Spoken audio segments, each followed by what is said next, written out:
Tapi untuk menutupi ketidakmampuannya, dulu pengurus NU itu pinter. Alasannya, apa alasannya? Kami Kiai selalu kerjasama yang baik dengan Muhammadiyah. Muhammadiyah membangun rumah sakit dan perguruan tinggi, NU menyiapkan pasien dan mahasiswanya. Saya hanya tahu adzan Cina, santri Nurul Jadid belajar dari sini, kemudian sampai di Cina, sampai dapat S3. Hebatnya, ambil pelajaran yang dia tidak dapat di pesantren untuk menjadi santri yang bermanfaat ilmunya di masyarakat.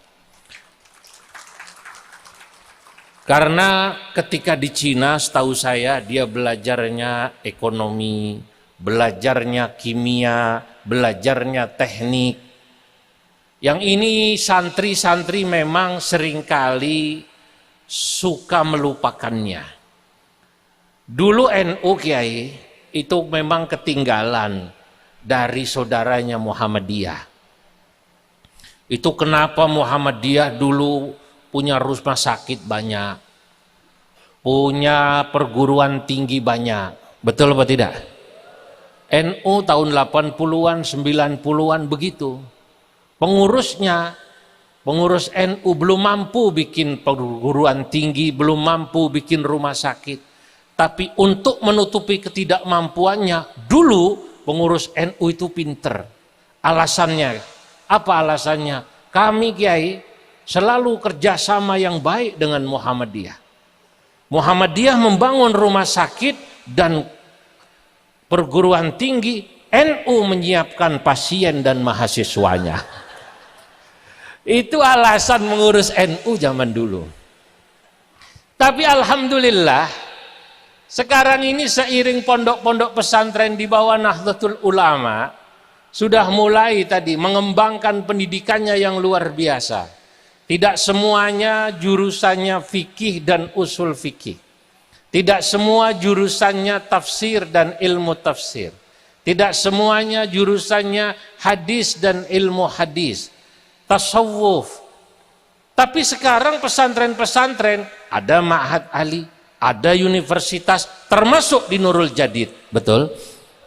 Lah, sekarang sarjananya lengkap. Makanya sekarang rumah sakit NU di Sidoarjo bagus, di Surabaya bagus, di Semarang bagus, kampus-kampus NU di mana-mana bagus, termasuk kampus NU yang membanggakan di Probolinggo ini adalah kampus yang dimiliki oleh Pondok Pesantren Nurul Jadid Paiton. Nah, sudah lengkap Pak. Saya mau cerita ini, tapi rahasia, jangan ngomong-ngomong. Saat saya ke Jepang, diundang PCI NU Jepang. Ketua PCI NU waktu itu doktor nuklir, doktor jurusan nuklir. Mustasyarnya profesor jurusan nuklir. Bertemu dengan sarjana NU dari sekolah di Amerika, doktor matematika. Bertemu sarjana NU yang sekolah kuliah di Turki, sebelumnya dari pesantren seperti Nurul Jadid ini, seperti Nurul Jadid. Sarjana planologi. Planologi itu tata kota. Saya ke Boston, ke Harvard, saya ke Kanada, ke McGill, bertemu santri-santri NU seperti santri Nurul Jadid ini.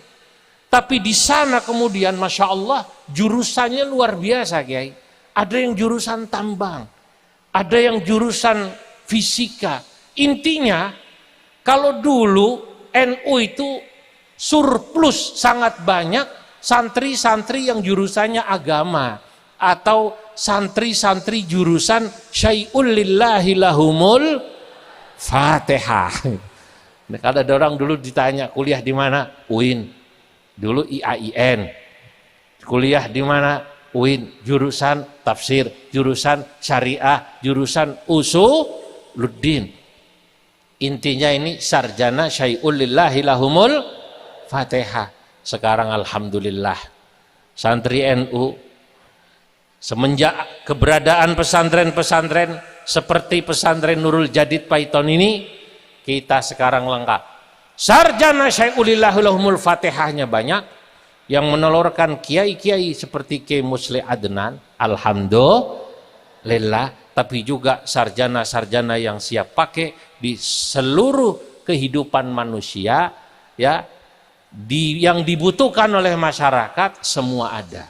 Nah, menurut saya kesadaran bermasyarakat, kesadaran berorganisasi, kesadaran berbangsa dan bernegara, inilah salah satu yang membuat Nurul Jadid, pondok Nurul Jadid menjadi salah satu pondok yang mengikuti apa yang selalu dipegang oleh NU, motonya al-muhafadzatu alal qadimis salih wal akhdhu bil jadidil aslah. NU itu selalu memegang teguh pada tradisi lama. Tradisi lama itu apa? Turos. Selama di pondok di Nurul Jadid, saya percaya santri-santri Nurul Jadid di PBNU banyak. Salah satunya Wakil Ketua Umum PBNU Al-Mukarram, mantan Bupati mana namanya? Bondowoso, Pak Kiai Haji Amin Said Husni. Itu alumni sini. Baca kitabnya hebat, tapi juga seorang organisatoris yang hebat. Anggota dewan dari Nurul Jadid ada apa tidak? Banyak. Ada yang jadi DPR, ada yang jadi bupati. Itu karena memang Kiai Zaini Al-Maghfurlah almarhum mengatakan bahwa santri itu yang penting bermasyarakat di mana saja.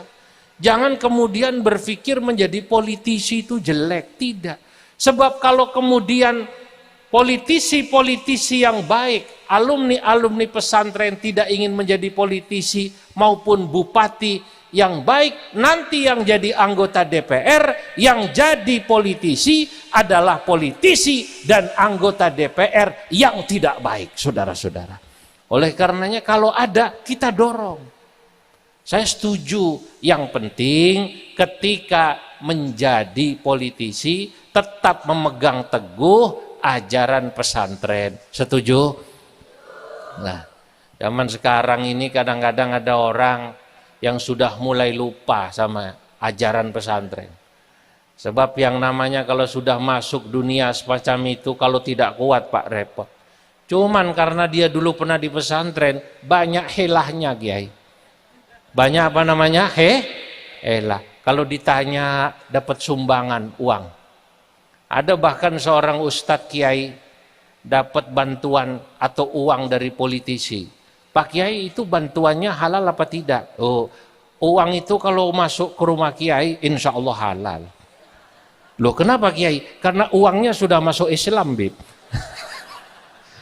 Uangnya sudah masuk Islam. Pernah dengar sampean ada uang masuk Islam? Repot ini Pak.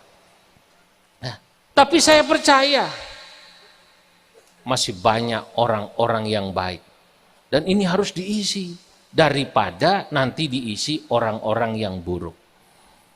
Nah, bapak-bapak, ibu-ibu hadirin yang dimuliakan Allah. Selain al-muhafadzatu 'alal qadimis salih, ini salah satu di antara ciri khas prinsip yang dimiliki oleh Kiai NU. Kiai NU itu, ulama NU selalu juga berpegangan pada kalimat berikutnya, wal akhdhu bil jadidil aslah. Mau mengambil sesuatu yang baru selama itu lebih maslahat.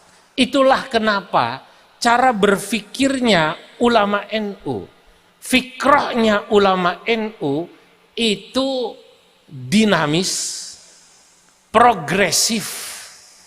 Tidak sekedar berpegangan pada tradisi yang kuat, tapi juga berpikir panjang. Kenapa demikian? Karena sesungguhnya kalau kita lihat kitab-kitab fikih.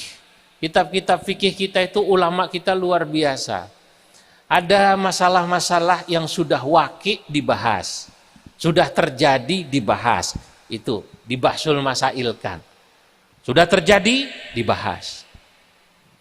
Sedang terjadi dibahas. Atau kemungkinan dekat terjadi, al-mutawaqqa. Kalau waqi' sedang terjadi atau sudah terjadi, dibahsul masailkan. Dulu saya ingat di kitab Bughyatul Mustarsyidin itu ada pembahasan, dicontohkan bagaimana hukumnya jika nanti ada orang tawaf fil hawa, di atas apa namanya? Di atas, di udara. Itu hebatnya ulama kita, berpikir yang jauh panjang, Pak. Nah, sekarang itu sudah terjadi. Sekarang orang tawaf pakai skuter. Fil hawa, setengah hawa ini namanya. Sebab tidak pakai kaki. Sa'i sekarang didorong. Nanti ada wacana pakai apa namanya? Eskalator. Lah inilah contoh bagaimana ulama-ulama kita itu berpikir sesuatu yang panjang. Nah, makanya ciri ulama-ulama kita la tekstualian. Tidak tekstual. Wala radikalian. Cara berpikirnya tidak radikal, tidak tekstual. Walakin tatawurian wa manhajian. Ulama-ulama kita cara berpikirnya selalu dinamis dan berpikir secara manhaj yang sudah diajarkan oleh para ulama-ulama kita.